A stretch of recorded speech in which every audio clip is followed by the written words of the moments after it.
안녕하세요 여러분, 세상돌아보기입니다. 예, 오늘은 24년 6월 23일이고 일요일입니다.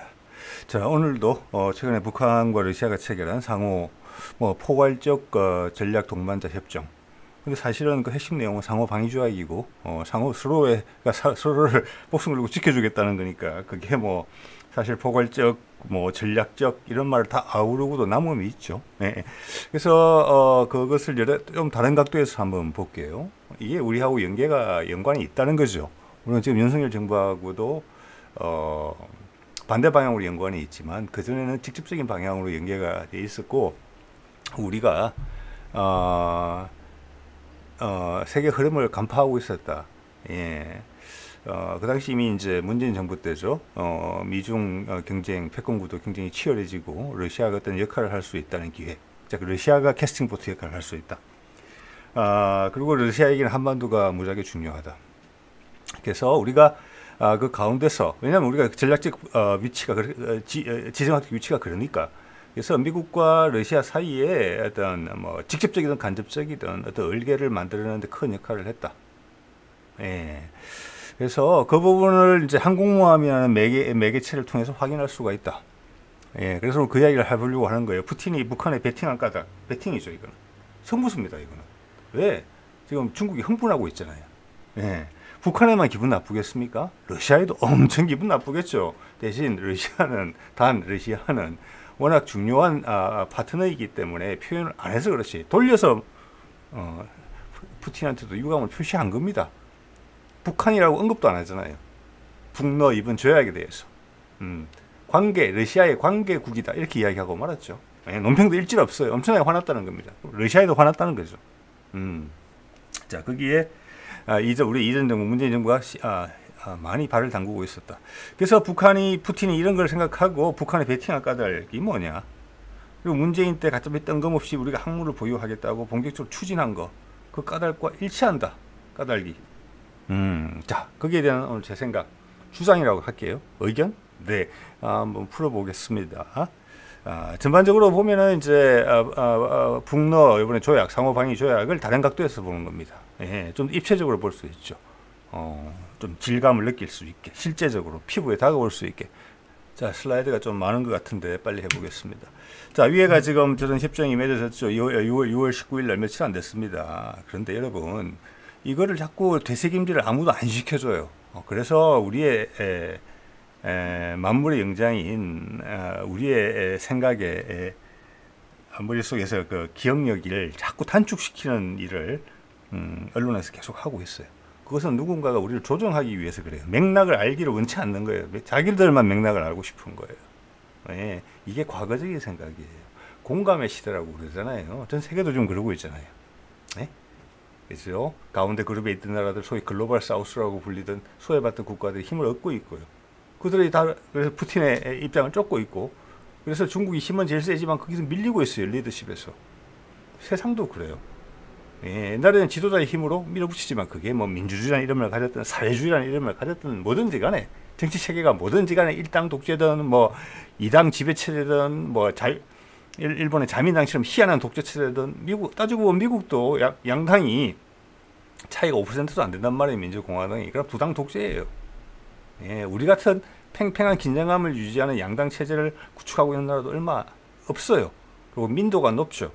우리는 이미 음양으로 치자면은 국민들은 음이거든요. 그리고 지금 양에서 음으로 넘어가는 세상이다. 그걸 많은 사람들이 바라보고 있죠. 우리 먼저 살았던 우리 땅의 선배님들이 하신 말씀이지 않습니까? 자, 그런 면에서 이미 준비가 돼 있어요. 예, 그 찢어지게 가난했던 나라에서 우리 스스로 혁명을 일으키고 좀 있으면 6.29 되죠. 거기서 군사 독재를 또 맞았다가 또 경제적 어려움도 겪었다가 배가 불러지면 나태해질 수도 알았는데 다시 박근혜 탄핵이라는 것으로 다시 일어나는 모습도 보이고, 엄청나게 다이내믹하면서 세상을 문화적으로 선도할 수 있는 입장에 역량을 구축하고 있는 나라가 됐어요. 그게 지난 몇십 년에 갑자기 생겼겠습니까? 오랫동안 우리한테 내재되어 왔던 건데, 예, 조선이라는 우리 역사상 우리 민족이 가졌던 국가 중에서 제일 후진 국가 때문에 우리 스스로도 모른 채 지냈던 그것이 이제는 열리고 있잖아요. 그래서 문화적 힘이 전 세계로 뻗쳐나가고 있는 그런 상황이잖아요. 그래서 이제는 이 맥락을 좀 더 많은 국민들이 알아야 된다는 겁니다. 자, 20년 9월 약 4년 전에 판문점에서 트럼프하고 만났어요. 자, 푸틴이 위에 김정은하고 저렇게 배팅을 한 것은 북한만 보고 배팅했다고 당연히 여러분 아무도 믿지 않으실 겁니다. 한반도 소통되는 것이고 한반도를 자기들의 발판으로 삼을 수 있다고 보기 때문에 그런 거예요. 그러기 위해서는 한반도가 러시아의 영향권에 있어서도 안 되고 미국의 영향권에 있어서도 안 돼요. 도와주지 않아도 스스로 일어서면서 튼튼하고 강한 나라가 돼야 돼요. 유연하면서도 문화적으로도 풍성하고 그럴 기색이 있기 때문에 오는 거예요. 그랬기 때문에 미국과 러시아가 합의가 될 수 있는 거예요. 그렇기 때문에 중국이 이러면서 끌려올 수밖에 없는 거예요. 자, 푸틴과 김정은의 저 악수는 뭐냐면은 한 5분 능선을 넘었다고 보는 거예요. 북미 종전선언. 그게 그 다음 단계잖아요. 그게 언제 이루어질 것인가? 뭐 이루어질 것인가 안 이루어질 것인가? 이것부터 먼저 이야기를 해야 되겠지만 지금 봐서는 단기간에 될 것이냐 중기적으로 될 것이냐 이게 관건이라고 봅니다. 미국이 뭐 이 카드를 쓰지 않을 수가 없거든요. 지금 특히 3년 동안 딴짓을 하면서 미국의 입장은 더 난처해졌고 중국과 어쩔 수 없이 가까워진 러시아는 강한 공세로 밀어붙이고 있거든요. 미국이 항복을 해주기를 바라요. 여기서 안 그러면 미국이 몰락을 하면 어제도 말씀드렸지만 중국이 따먹을 가능성이 크단 말이에요. 그러면 미국 패권 시대에서 중국 패권 시대예요. 세상의 흐름에 맞지 않는다는 겁니다.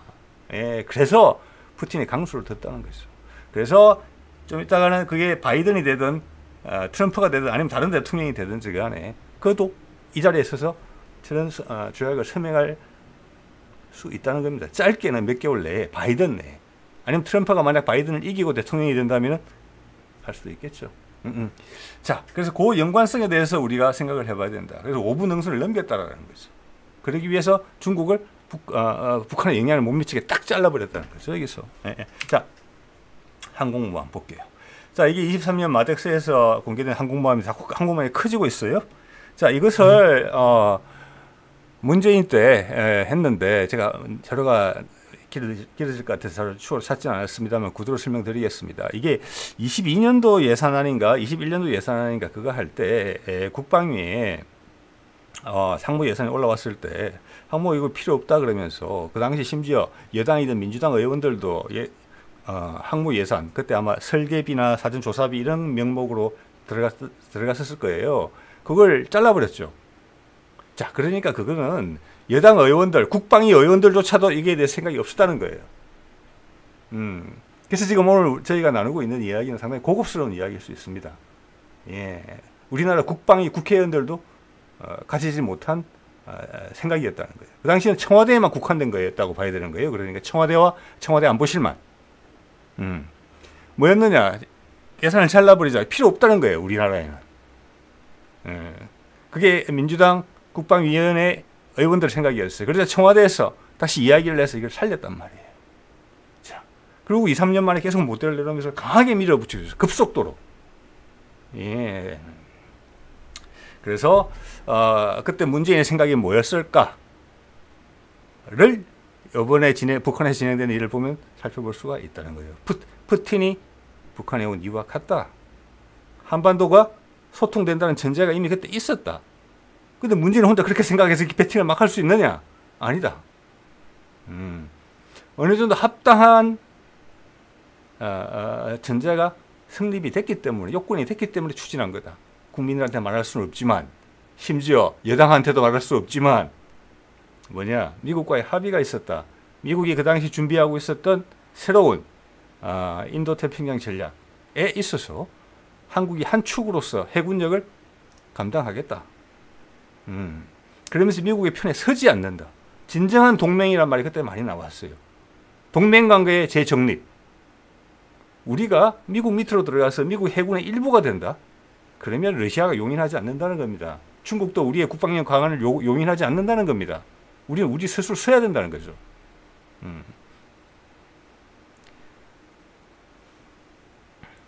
그래서 푸틴이 지금 북한이라도 스스로 세운다고 온 거 아닙니까?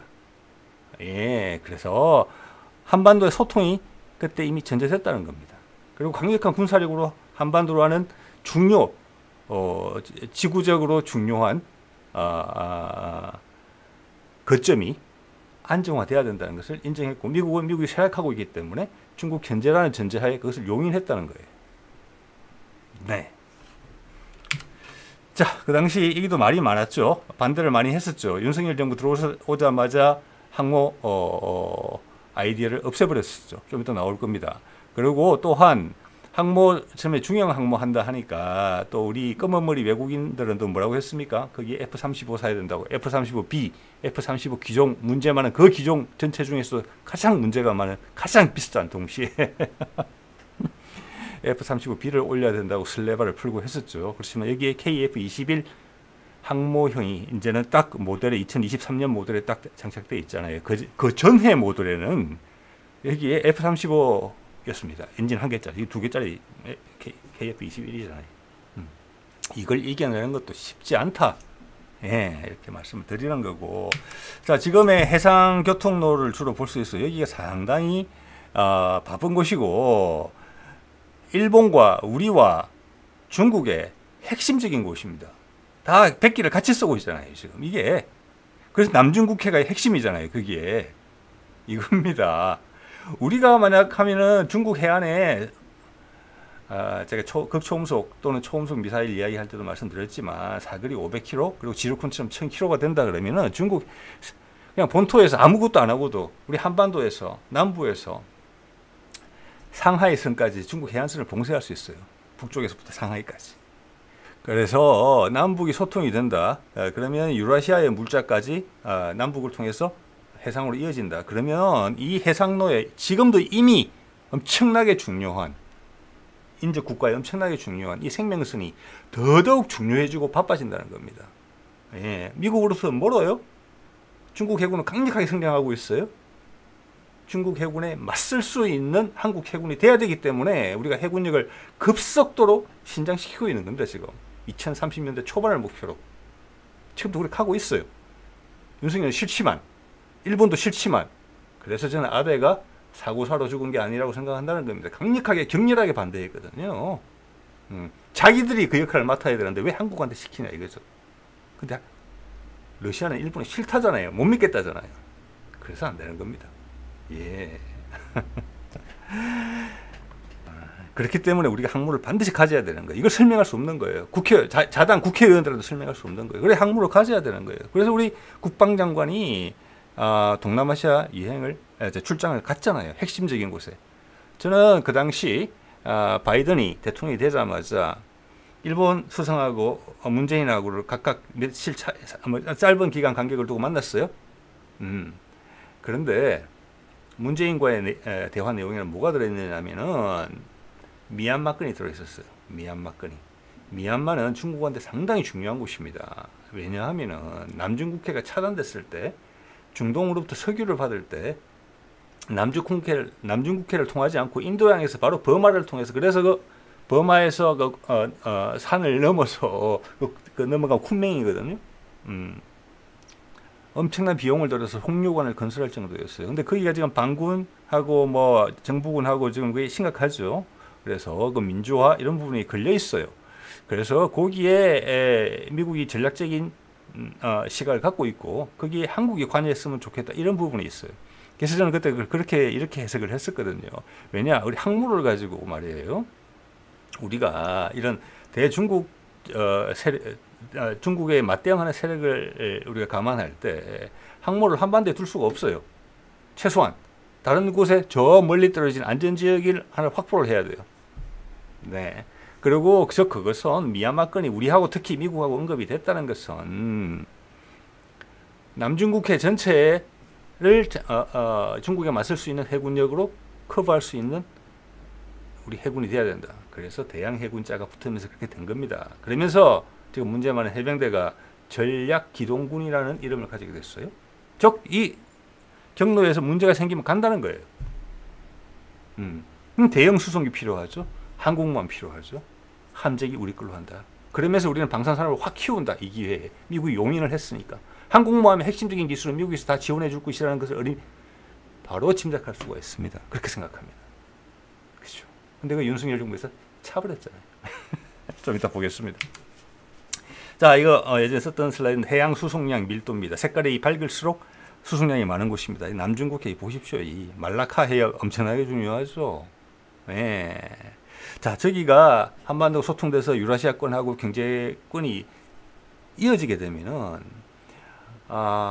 러시아가 수출하는 LNG나 왜냐하면 러시아나 블라디보스토크 쪽에 인구가 너무 없어요. 연해주에. 예. 그래서 한국을 그들의 인프라로 활용하고 싶은 생각이 있는 거예요. 좋죠, 우리는. 물류도 그렇고 가스나 석유 또는 수소에너지. 분명히 몇 년 전에 윤석열 정부, 문재인 정부에서 러시아 쪽과 공동개발 이야기가 나왔을 때 수소에너지 이야기가 그때 있었습니다. 그건 글로벌 어젠다였어요. 미국이 3년간 날려먹은 거죠, 그거를. 근데 수소에너지는 다시 불붙을 수 있어요. 왜냐? 중국이 아직 거기서는 약하거든요. 전기차는 이미 따라잡았잖아요. 자, 이 해역을 지켜야 된다는 거예요. 미국이 힘이 빠져나간다? 중국이 패권을 가진다? 그게 아니죠. 다극화 시대를 러시아가 울부짖잖아요, 푸틴이. 그러면 이 다극화가 되는 그점 중에 한국이 중요 거점이 된다는 거예요.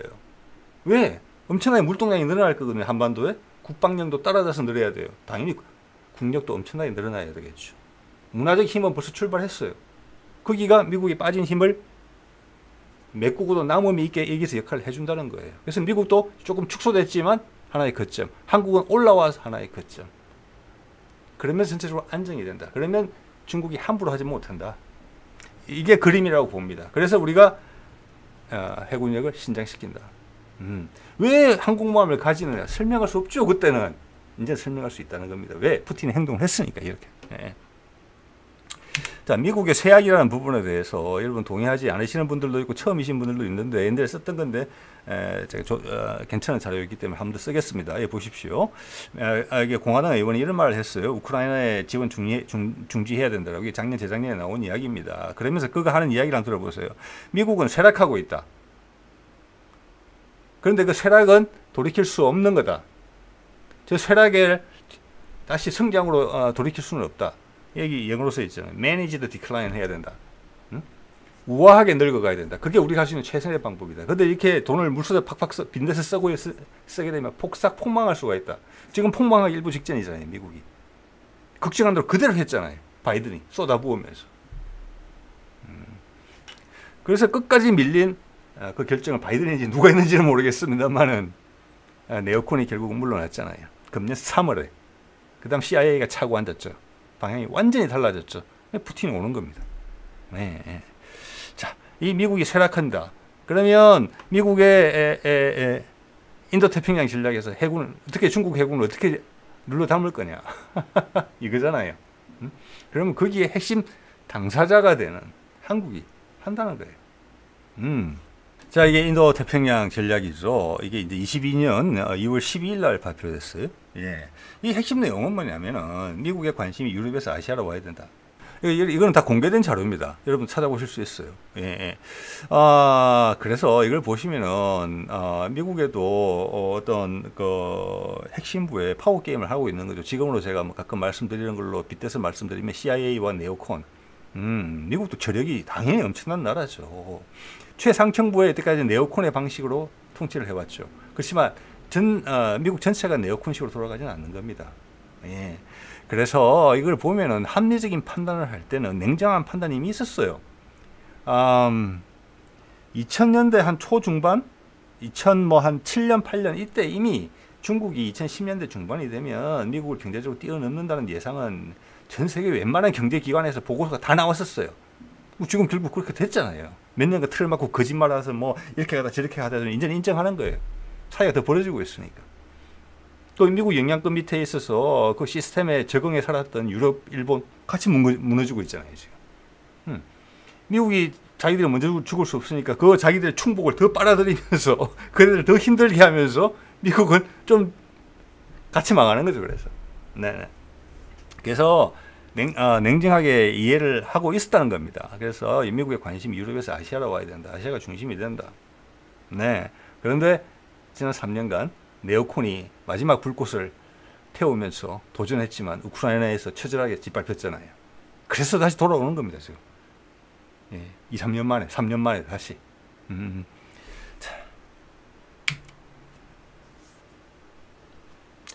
자, 자, 이걸 발표하기 얼마 전인 그때 뭐 준비는 거의 다 돼 있었겠죠. 21년 12월에 오스틴 미 국방장관이 옵니다. 그때 주요 의제는 공개가 안 됐죠. 예, 그때 화면을 봤던 기억이 납니다. 그거였습니다. 미국의 인도 태평양 전략에 대해서 어떻게 잘 지원해 달라. 예. 이미 그렇게 준비되어 가고 있었던 거예요. 큰 거는 이해 21년 1월 달에 바이든이 취임을 했거든요. 그때 3월인가 4월인가 이때 문재인이 워싱턴 가서 만났어요. 그때 그림이 그려졌어요. 왜냐? 그때 바이든이 이런 말을 했거든요. 공동성명에서. 나는 트럼프를 물리치고 들어왔지만 트럼프가 북한과 했던 약속, 그리고 남한이 트럼프 기간 중에 북한과 했던 약속, 9.19 군사합의 같은 겁니다. 그것을 그대로 성계하고 존중하겠다라고. 자, 그러면서 미국의 인도태평양 전략의 한 축을 우리가 담당하게 됐던 거예요. 그래서 항공모함 이야기가 나온 겁니다. 예, 그래서 우리는 국산 전투기 KF-21을 개발하고 있었는데 항모용까지 간다. 예, 자, 그럼 카이한테는 엄청나게 좋은 소식이죠. 수량이 확 늘어나니까. 그리고 항공모함 핵심적인 기술은 미국이 바로 주입해 줄 것이다. 이겁니다. 예. 한국은 세계 최고의 선박 제조 기술을 가진 나라입니다. 예. 그래서 그때 이때 다 결정됐다고 봐요. 그래서 인도태평양 전략이 나왔을 때 큰 얼개 속에 동맹국들의 역할이 전가되는 부분이 있어요. 그래서 뭐 여러 가지 뭐 호주하고도 뭐 하고 인도하고도 뭐 하고 그런 이야기가 있었지만 그건 표면적인 것이고 실제 가장 핵심적인 부분을 담당하는 것은 그 어디에도 나오지 않는 뭐 아시아판 나토 이런 것도 아니에요. 한국이 큰다. 그렇지만 이때까지 관계를 주종 관계가 아니다. 이제는 형님 동생 관계가 아니고 너와 나 대등한 관계가 돼야 된다. 이런 암묵적인 합의가 있었다는 겁니다. 그렇기 때문에 그때 미국 MD 이런 부분이 다 날아간 거예요, 같이. 예, 우리는 그게 안 들어간다, 당연히. 우리는 우리가 해야지. 그러면 주위에서 용인하겠냐?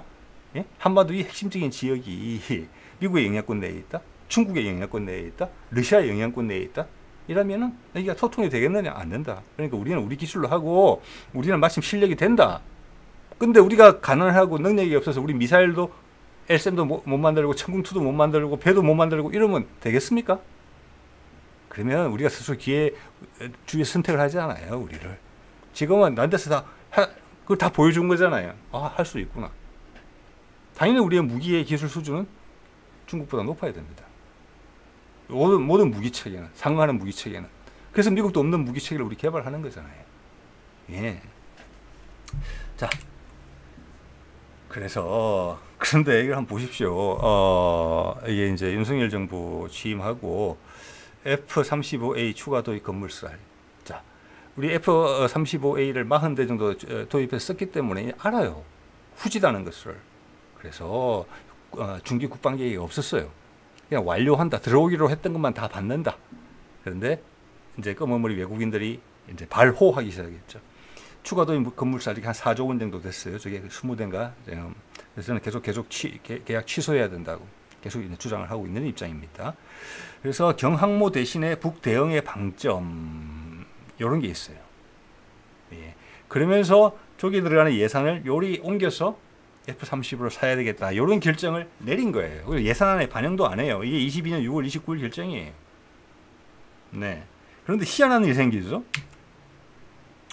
그리고 요거는 이제 예산안에 반영을 안 했다는 이야기예요. 예. 경항모 뺐다는 거예요, 여기서. 이게 윤 정부의 생각이에요.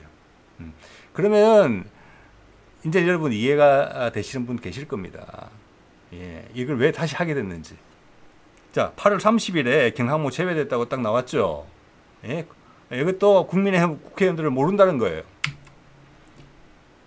20일 만에 김성겸 합창의 의장이 KF-21 함재기형 개발 검토를 시사했어요. 경항모는 중형 항모로 전환될 가능성이 있다고 이야기했어요. 20일 만에 도대체 무슨 일이 생긴 겁니까? 여기 미국이 들어온 겁니다. 윤석열이 이걸 몰랐던 거예요. 이 윤석열 핵심부는 우리가 항공모함을 가지려고 했던 이유가 뭔지 전혀 이해하지 못하고 있었다는 거예요. 그리고 당연히 그 뒤에 미국이 있다는 걸 몰랐던 거죠. 요 20일 사이에 이들이 느낀 것은 미국이 여기 뒤에 있었구나. 예? 지금도 저는 큰 그림을 다 이해하는지는 모르겠습니다. 그들이. 예. 그렇지만 미국이 압력을 넣었다. 이건 안 된다. 반드시 해야 되는 거다. 이걸 이때 알았다는 겁니다. 그러면 이제 짜라락 계산이 다 쓴 거죠. 아, 문재인 정부에서 하던 뭐 KF-21 국산화, 그리고 이미 함재 기형도 이미 생각하고 있었거든요, 당시에. 예. 그리고 항공모함, 이 다에 미국과 연계가 돼 있던 것이었구나 하면서 정신이 번쩍 들었을 거예요. 물론 일부만 그랬을 겁니다. 예. 이걸 보면 그 놀라움이 느껴져요. 20일간에. 그들이 겪었을 놀라움이. 그러니까 이 4조 원이라는 돈을 그냥 짜내야 된 거예요, 이제. 왜? F-35 사기로 약속은 또 해줬으니까, 급하게. 로키드 마틴 쑤셔가지고.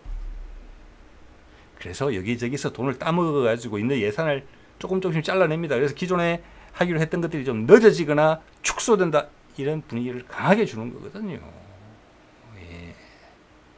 자, 이들이 들어오기 전에 어떻게 생각했습니까? KF-21 저기는 분명히 많은 오류와 부패가 있었고 기술적으로도 완벽하지 못할 거라는 강력한 확신을 갖고 왔어요. 그런데 웬걸 뜯어보니까 너무 진행이 잘 됐거든요. 그래서 심리적으로 위축돼서 아주 어린아이 짓 같은 걸 했죠. KF-21 시험 비행 성공을 생중계하지도 않았고 크게 보도하지 않았습니다. 자체 행사로 처리했어요. 20조 원이 들어간 거를. 다른 나라의 유사한 상황과 비교하면 있을 수 없는 일이죠. 예. 단지 문재인 정부의 성과로 비춰질까 봐 싫었던 거예요. 사장 바꾸고 다시 희한하게 행사를 했죠. 탁탁 틀었는데 안 나왔죠, 아무것도.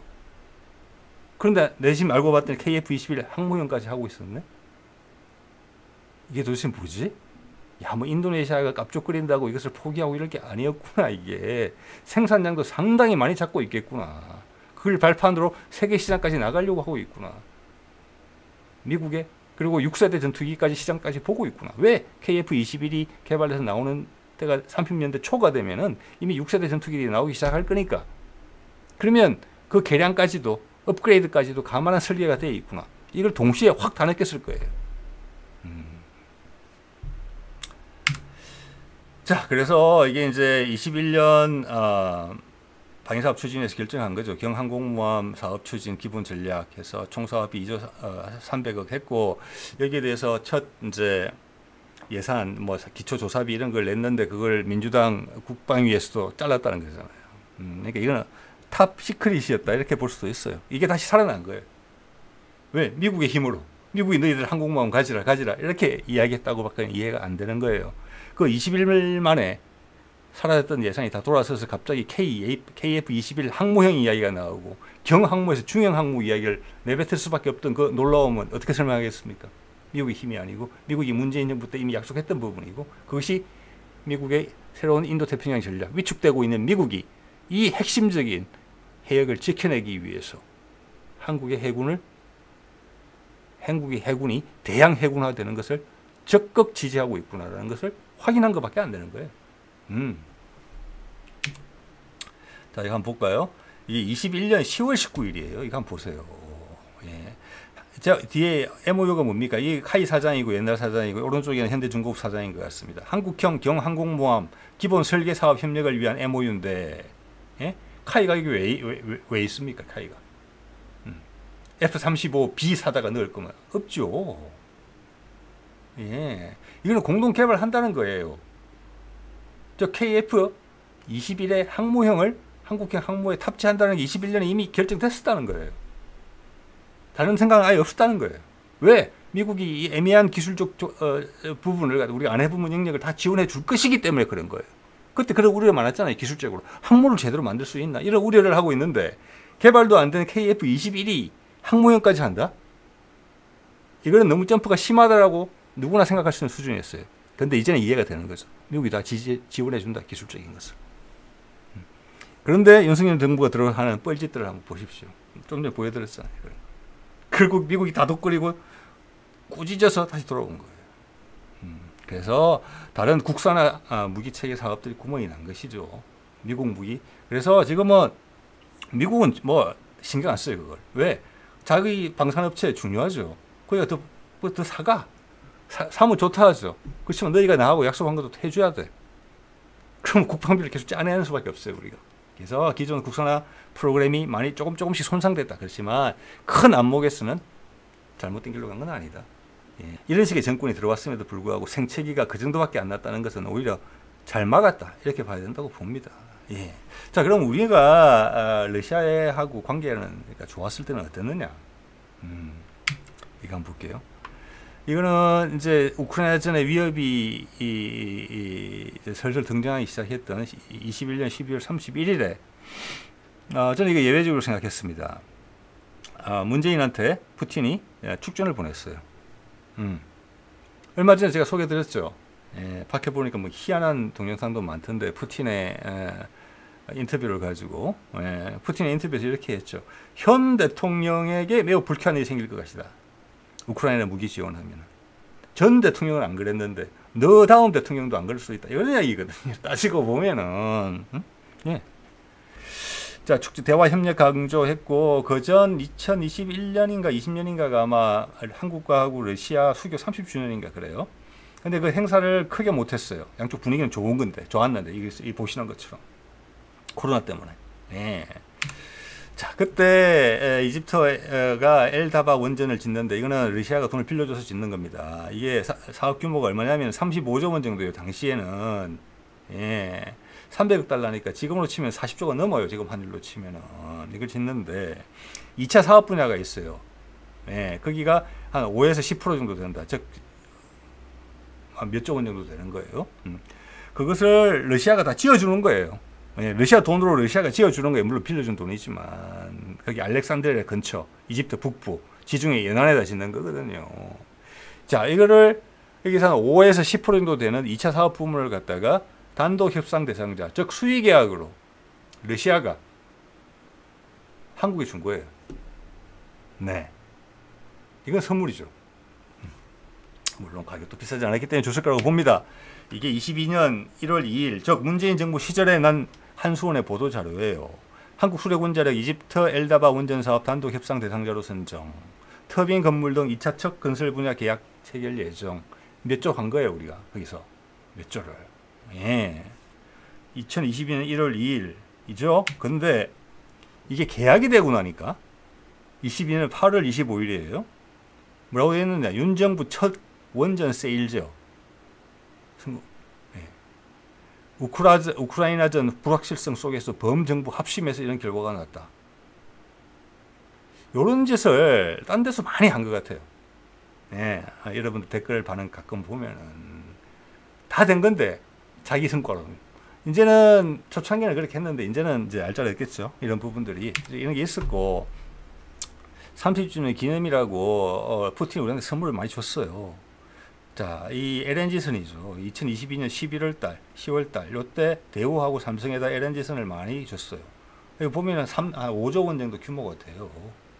자, 30주년 기념 선물을 푸틴이 축전만 보낸 게 아니고, 이집트 원전에서 한 5조 원, 그리고 그때 우리 조선업계 상당히 어려울 때입니다. 이거는 진짜 단비 같은 그런 수주였어요. 이게도 5조 원. 한 10조 원어치 선물 우리는 준 거예요. 사실은. 근데 이게 뒤에 좀 잘못된 것 같아요. 이게 아마 우크라이나전 상관 관련해가지고. 어쨌거나 그때는 이랬다는 거예요. 중국에 줄 수도 있는 거잖아요. 일부는. 중국도 정말 고물가 가치선 하고 싶어 하는데. 예. 자, 우리하고 러시아의 관계는 3년 전에는 이랬다는 말씀을 드리는 겁니다.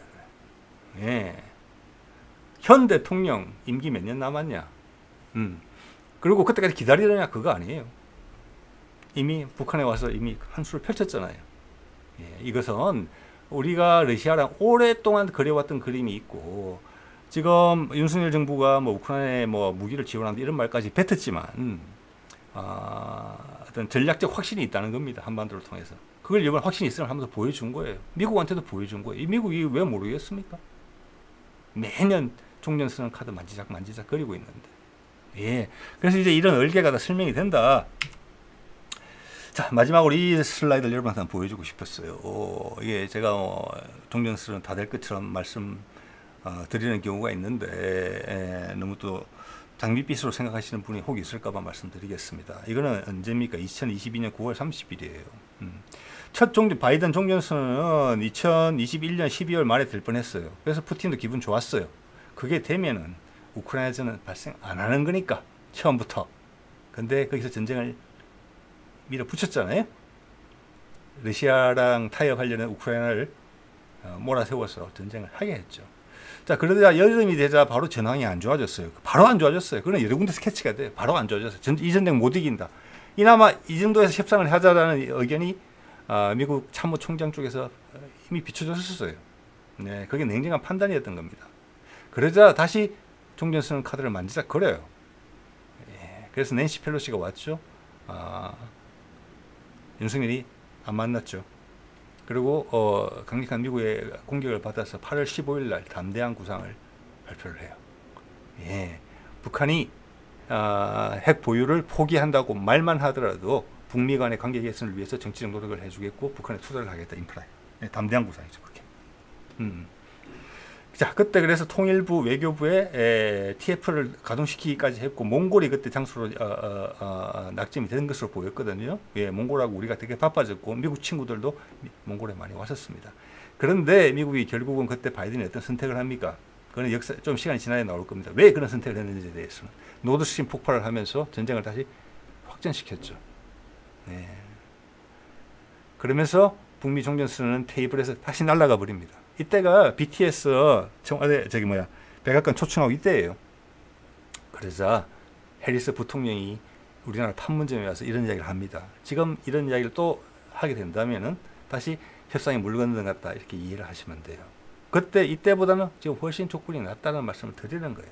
바이든은 이번 선거가 있고 더 이상 미국이 밀릴 데가 없다는 거예요. 잘못하면 올 가을 안에 큰 데미지를 입을 수 있어요. 미국 전체가 경제적으로도 지금 공공하거든요. 달러 계속 약해지잖아요. 자, 지금은 2년 전보다 미국의 상황이 훨씬 더 안 좋죠. 그래서 가능성이 높다고 말을 하는 겁니다. 예. 자, 1, 2년 전에 했으면 될 일을, 그런데 이것은 역사에 혹시 가정이 없다는 것이, 그 다음부터 역사는 역사의 흐름대로 흘러왔어요. 그래서 지금에 그냥 도착해 있다. 그리고 하나 이제 인간이 관여되는 부분은 저는 그거라고 봅니다. 푸틴이 북한하고 이런 결정을 내렸다는 것은 수일기가 엄청나게 강하다라고 보면 될 것 같아요. 그래서 북한하고 지금 조약을 맺은 건 강력한 신호다. 중국이 서운해하잖아요. 화가 나죠. 뭐 서운하고 화 정도가 아니라 지금 존재에서 불안감을 느끼게 될 겁니다. 달라이 라마 미국 애들이 만나러 가잖아요. 지금 낸시 펠로시가 핵심적인 역할을 하는 거거든요. 즉 바이든이 끝까지 간다. 푸틴이 죄송합니다. 트럼프 이긴다 이번 선거에서. 이벤트 필요하다.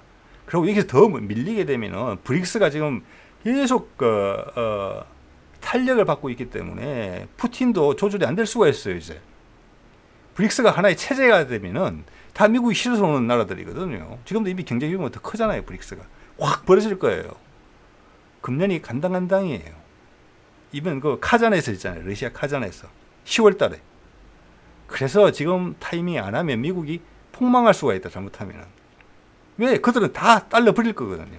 달러가 미국 힘이잖아요. 미국의 군사력은 이제 별거 없어요. 이제는 다 오래됐죠. 예. 그래 되면 푸틴도 못 말려요. 그래 되면 그 힘의 공백이 확 발생할 수 있어요. 진공이. 그러면 중국이 탁 채간단 말이에요. 그걸 알기 때문에 푸틴이 그래서 이 선택이라는 것이 엄청나게 예리하다, 의미심장하다는 겁니다. 자, 말씀드린 것처럼 어제 말씀드린 것처럼 3월에 네오콘이 전면에서 물러났고 CIA가 등장하면서부터 접근 방식이 다르거든요. 예. 자, 어쨌거나 하지만 미국이 떠날 때는 어떻게 떠나느냐 그러면 그 사례를 보여주기 위해서 제가 이 기사를 선택을 했습니다. 뭐라고 그랬느냐? 해리스 부통령이 판문점을 방문해서 북한에다 대고 이렇게 이야기한 거예요. 노스코리아는 북한은 잔혹한 독재 국가다. 그러자 열받은 북한이 미사일 몇 발 발사했죠. 그렇게 파토나는 겁니다. 자, 이것은 뭐냐? 담대한 구상을 8월 15일 날 했어요. 그때까지는 한다는 거예요. 그러니까 윤석열을 쥐어짜면서까지 담대한 구상을 받아냈다는 것은, 담대한 구상을 받아냈다는 것은 한반도를 강제적으로라도 소통을 시키겠다. 우리가 종전선언에 네가 말 안 들으면 그냥 보내버릴 거야. 이렇게 압박을 했다는 겁니다. 그런데 한 달 보름 뒤에는 협상장을 떠난 거예요. 이때 9월 20 며칠 날, 9월 20 며칠일 겁니다. 아마 노드스트림 폭파건이 그때 결정을 했다는 거예요. 즉 그것은 한반도 종전선언에 관여했던 미 외교부 차관보들은 진심으로 될 줄 알고 최대한의 준비를 했다는 거예요.